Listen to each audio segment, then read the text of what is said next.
For years, the idea of an Iraqi dinar revaluation existed in a peculiar space, half speculation, half belief.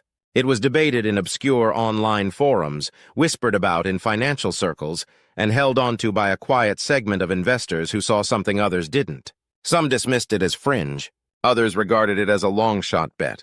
But those who remained grounded in global economics and followed the signals closely saw something different unfolding beneath the noise. What used to be dismissed as mere chatter is now transforming into something far more tangible. Multiple independent sources, ranging from U.S. Treasury insiders to foreign banking officials, are pointing toward a coordinated movement behind the scenes, suggesting that the long-anticipated revaluation of the Iraqi dinar is entering an active phase. This is not the same kind of rumor-driven speculation that once characterized the dinar conversation. This is movement backed by evidence, disclosures, and macroeconomic indicators that are difficult to ignore. Over the past 6 months, a profound shift has occurred. The alignment of events is not random, it's systemic. There's been a measurable uptick in strategic signals across sovereign finance, currency management, and institutional banking policy.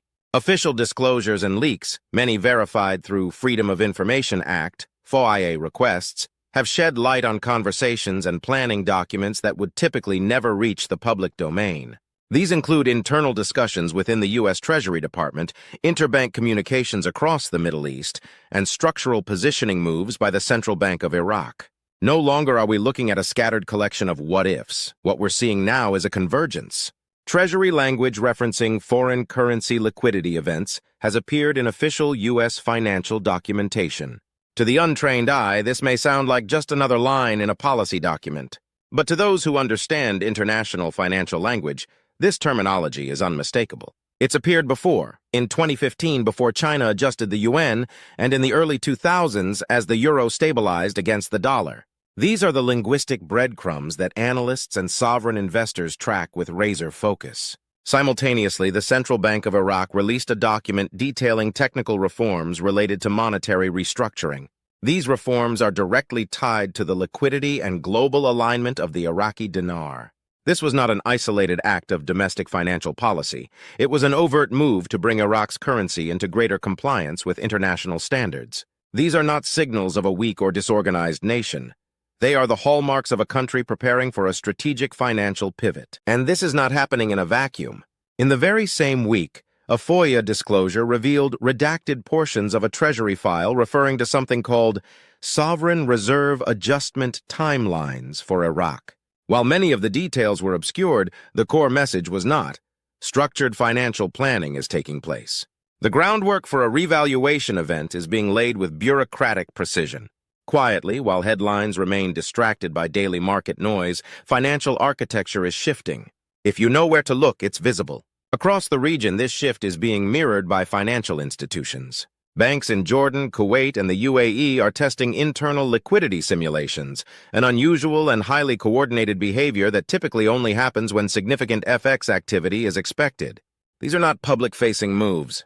These are ledger-level preparations. Technical rebalancing protocols designed to ensure institutions can handle a large-scale value adjustment. Why would regional banks do this now unless something significant was imminent? At the same time, multiple trade ministers from oil-exporting nations have begun quietly referencing the use of local currencies for international settlements. And Iraq, they emphasize, is a critical participant in this shift. This is how dollar-dominated systems begin to loosen. Through incremental but deliberate decoupling from USD-dominated trade, supported by sovereign resource-backed currencies. None of this is conjecture. These are documented facts. These are the steps that precede a shift in global monetary positioning. And Iraq, long underestimated, is now front and center. From a pure numbers perspective, the Iraqi dinar story becomes even more compelling. Today, 1 million IQD can be purchased for about $800 USD, depending on the vendor. But with the projected revaluation models, many of which are built on conservative assumptions rooted in Iraq's resource base and economic reforms, the upside is substantial. A rate of just 10 cents per dinar puts that million IQD at $100,000. A return to 50 cents yields $500,000. A full parity return to $1 translates into $1 million. To some, that sounds implausible. But let's examine the fundamentals. Iraq holds over 145 billion barrels of proven oil reserves. That alone places it among the top nations in terms of natural resource wealth. Moreover, unlike some oil-rich nations that are heavily indebted or politically unstable, Iraq's debt-to-GDP ratio has been declining. Their fiscal position is improving. Their foreign currency reserves are steadily increasing.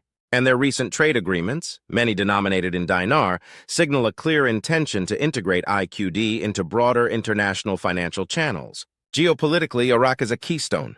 It sits at a crossroads of energy distribution, bridging east and west. It is a supplier to the region, but also a bridge between power blocks, connecting Western financial systems with Eastern markets like China and India. In terms of global trade logistics and resource access, Iraq's strategic value is enormous. If Iraq's currency were to regain just a fraction of its former value, say 50% of its pre-2003 rate, the implications for holders are substantial. And based on the convergence of economic and geopolitical trends, that possibility is no longer theoretical. It's becoming increasingly probable. This brings us to a critical question. Why would the United States be invested in an Iraqi revaluation? On the surface, it might seem irrelevant. But the truth is, it's deeply strategic. During the post-war era and Reconstruction phase, the U.S. quietly accumulated positions in Iraq's oil-backed economy. Some of these came through debt forgiveness arrangements, others through credit-backed dinar acquisitions during Reconstruction. If the dinar revalues, these positions increase in worth dramatically. On a national accounting level, it's like reappraising a dormant asset at a multiple of its book value. Beyond asset value, a solvent Iraq serves as a stabilizing anchor in a volatile region. With adversaries like Iran nearby, Iraq's role as a stable, U.S.-aligned oil producer strengthens American interests across the Middle East and North Africa. Its geopolitical leverage. Economic prosperity in Iraq diminishes the influence of U.S. rivals and shores up strategic allies. And then there's the global monetary chess game. As BRICS nations push de-dollarization efforts and seek alternatives to Western-dominated trade frameworks, the U.S. is looking to embed itself with resource-rich nations who can serve as counterweights. A strong, asset-backed IQD fits this need perfectly. Independent financial indicators from multiple institutions across several nations are now aligned. This level of coordination has not been seen in decades, and certainly not around a single currency. Meanwhile, the U.S. isn't idle. While multipolar blocs attempt to weaken the dollar, American financial planners are strategically supporting regional currencies that can serve U.S. interests. Iraq fits that playbook perfectly. This is no longer a fringe conversation. It's a global event, unfolding in real time. Most of the world isn't paying attention, but you are, and that gives you an edge. In a world full of misinformation and noise, verified insight is your most valuable asset. The story of the IQD is no longer about potential. It's about preparation. And for those watching closely, the moment to act wisely is no longer distant. It's now. Welcome to the front row of global financial transformation.